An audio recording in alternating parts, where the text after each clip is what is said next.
Now that we won a Super Bowl with Jalen Hurts that is a running quarterback, this is viable now to start working towards. And I'm going to tell you something, this kid they got in Milton is a kid.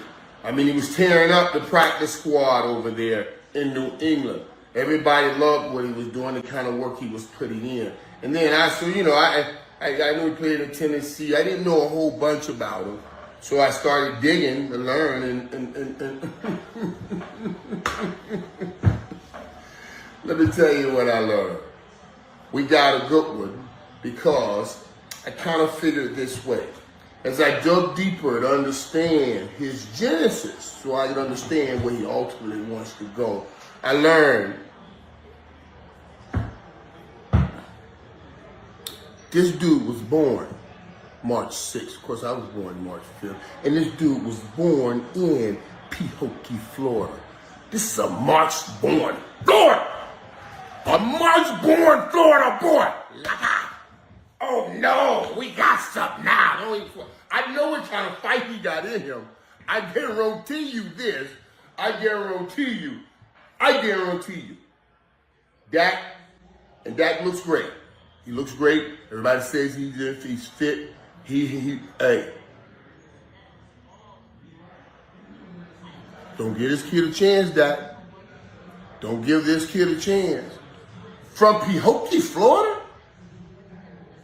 Born March 6th? No. Don't give him a chance.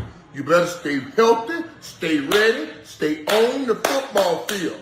Now remember, you making $60 million a year, $60 million a year. This kid only making $1 million a year.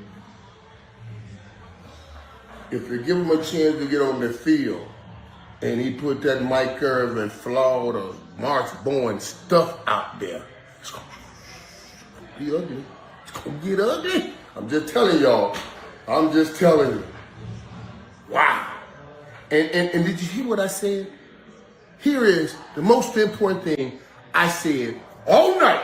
You sitting here focused on what I'm saying about me, and the reality is the most important thing I said all night is he was tearing up the practice squad in New England. And you know how hard they practice, and you know the kind of way they practice, and you know what we need here is somebody to tear his ass up around here to get them practicing better. I'm telling y'all, that's the best thing I told y'all. 60 mil for one player, and one player make 1 mil. You make 60 a year, he makes 1 mil a year. You got that. Don't let this Florida boy get on the field. Don't do it. Don't do it. Well, I couldn't imagine them turning over the Dallas Cowboys to a dude. Oh. On the opening night of the draft, you are looking at the clock that's ticking with the Patriots logo on the screen. And Abdul Carter is gone, Travis Hunter is gone, and Cam Ward is gone. And the Patriots are sitting there 4th overall on the clock. This is definitely a guy's name I will be bringing up on NFL Network for sure. Hey, at least you got the W from Joe Milton. So now, thank God for that. No, but I listen. I told you guys coming out from the combine that the all out from the Cowboys this year would be on most of their own free agents. Cooper Rush being one of them, I guess. And so they needed a backup. Trey Lance is now a neighbor across the way with a $6 million one-year deal to back up Justin Herbert. So this guy is as good a choice as any to be your backup quarterback because he can win you games against the Buffalo Bills when you least need it. The Bills' third-string players. Oh, okay. With a coach who was a dead coach walking and knew it. Didn't know it at the time. I don't think anybody knew it. Come on. You're going to bring this up and you don't think I'm going to take my shot at you? No, I get it. Okay. Come on. I was waiting for this all weekend. Here's the latest thing. Here's the latest thing. No, okay. The Dak slander is beyond the pale. It started already. It's been beyond it's for years now. Beyond the pale. But let's get Dak out there. Let's get him efficient. Let's get him healthy, and let's get you some wins. Let's get you some weapons. Let's get you somebody out there for this team to start winning games with Dak, because you're certainly paying premium for him. Nobody's come close to the $60 million mark for the quarterbacks. Nope. And I don't think Purdy's going to scratch that surface either. And he's not going anywhere. He's got the most ironclad contract in the history of contracts. Which is the latest Dak's thing. untradeable. The comments that Jerry Jones made from the owners' meeting last week, where he was clearly bristling at all the criticisms he gets for not signing players soon. He doesn't sign them right away. We talk about it all the time here, and I think rightfully so. And I guess I'm part of the chorus because he's heard it. And he said that he's still not. He and Micah are talking together. I guess, DeMarcus Ware said that he lights a votive candle in his office and he sits you down and he cuts the agent out. I believe Jerry made it sound like that's where they've reached that point with Micah Parsons right now. He definitely didn't have good things to say about his agent. Well, that it's just him and Micah, but he also said he doesn't need to sign him.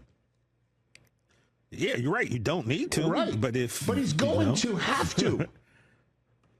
It's going to happen in the same way that Dak got signed and CeeDee Lamb had to. What does he need to see? Less podcasting, more sacks? Is that what he needs to see? Like, what else do you need to see from Micah Parsons to pay him? Unless you feel like he is not the right fit for your organization and your locker room and your brand. I don't see that from him. The rumblings you hear out of Dallas is that he's ruffled feathers with his podcasting. That, when Tank Lawrence went to Seattle and shot right back across the bow back at Mike Parsons, when he said he needed to leave because they are not winning a Super Bowl there in Dallas, and it did sound like a grape was sour. And his family's there. He probably wanted to retire there. The Cowboys were not interested in having that happen. He had to go to Seattle, and he took a shot at the team, and Micah took a shot back at him, and he's basically like, stop podcasting and sack people. Was his general mention. But he does. So, but the question is, if you have a problem with that, is that why you're not signing him? Like, what we're going to have another Luka on our hands? Like, I don't want to give you the max because there's some long-term concerns I have. Is that what's happening? Could be. I don't get it.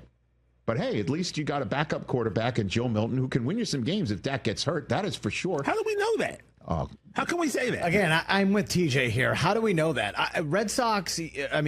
Patriots Twitter over the weekend was like, you thought they traded Tom Brady after 3 Super Bowl wins. Oh, Cooper was not happy. They're like, this guy's a really good backup. Really good backup? Really? He played 3 quarters against third stringers. A team literally trying to lose, so you don't have the number. The Bills. The Bills did not care one iota about winning that game. They tried. Your head coach was a dead coach walking. I thought he was going to coach stronger. Basically throughout the game plan. I thought Joe Milton's got a big arm. That's He's got a heart. That's it. That's all we know. We've seen it. He throws it. You're just getting me riled up.